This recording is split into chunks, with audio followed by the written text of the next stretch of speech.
uus võte.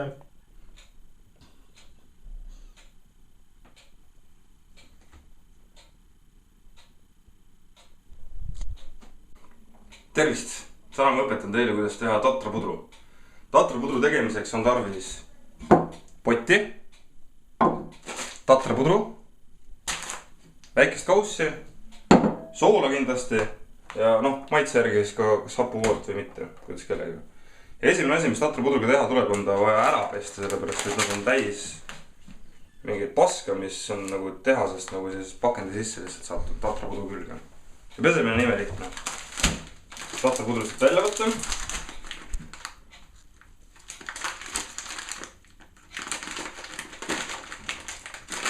Ja tatrapudruga on siuke asi, et ta paisub väga palju.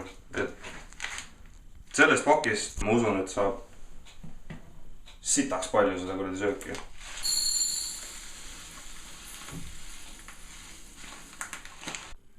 Selles kausis on nüüd tatrapudru umbes 2 inimese söögi jagu.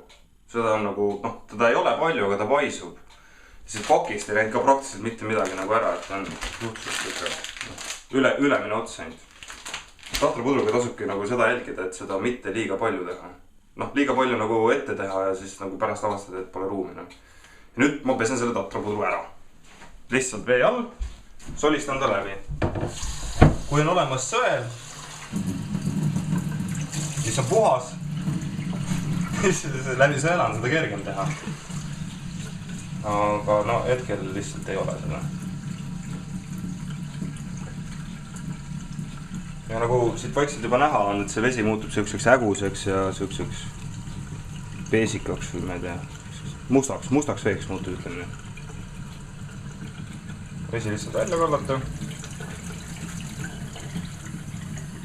Ja siis veel uuesti.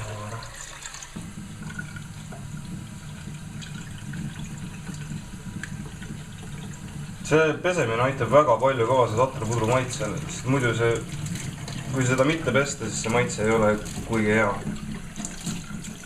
Nii, tatrapudru on ette valmistatud. Järgmisena võtame poti. Paneme potti vett. Ütleme nii palju, et kui ta keema hakkab ja tatrapudru sisse panna, et ei oleks õigust asja, et ta nagu üle ääre läheks. Et jah, võt. Et kui liiga palju vett panna, siis tuleb seda pärast hakata ära võtta, siis ta hakkab üle aja. Siis tatrapudru paneb seda kõik asjad keema seal ja mullitada. Vaasiliit.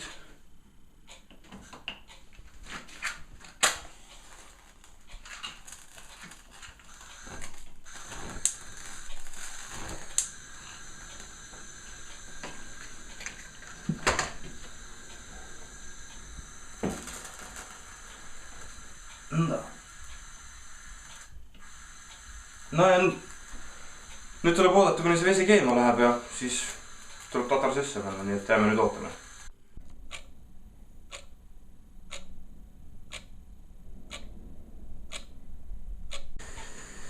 Nii, nagu näha, vesi keeb, mullitab. Siis nüüd paneme sinna sisse soola. Miks on hea panna soola vee sisse siis, kui ta mullitab?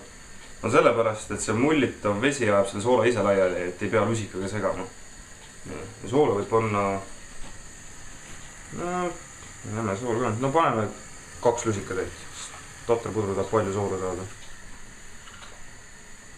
Nii. Aga paneme ühe veel teid. Nii.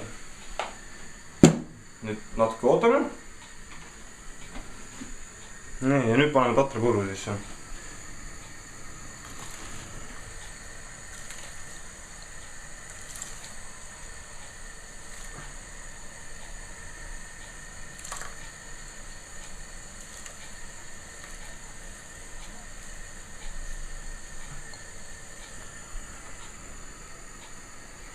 Nii, ja nüüd siis ootame, kuni see tatrapudru hakkab ka keema seal sees ja laseme tal keeda mõnda aega. Ja siis vaatame, mis seisust on.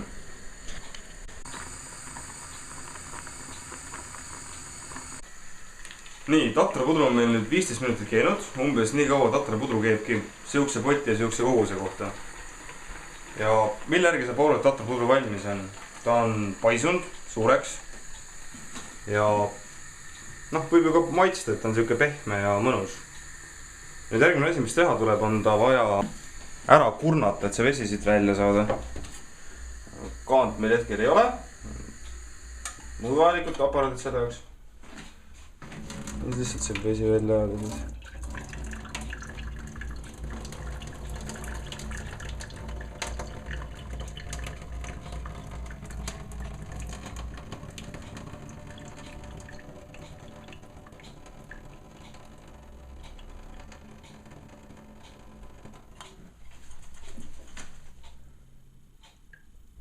Nii, tegelikult võib teda natuke veel tule peal lasta, et seda niiskust ka siit rohkem välja saada. Muidu nad on siuksed hirmus märjad.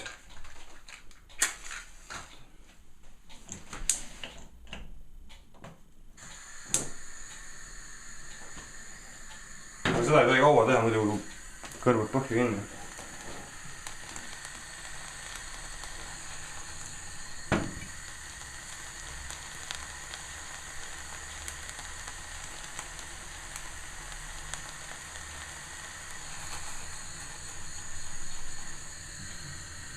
Nii, tatrapuder on valmis, panen taldriku peale ja vaatame, milline ta siis välja näeb.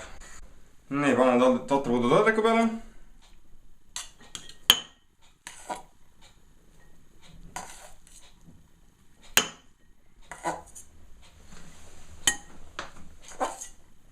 Nii, siin on üks umbes selle kausi täis tatrapudru sai siia pandud praegu ja siin on veel sama palju, kui isegi natuke rohkem veel järgi. Ja mida tatrapudruga edasi teha, et ta veel parem oleks, hapukoort peale panna.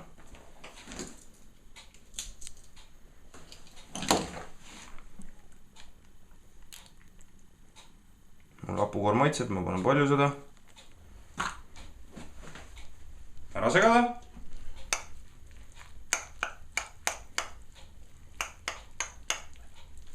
Nii, ja ongi tatrapudru valmis. Ei tea, mis maitsega ta tuli.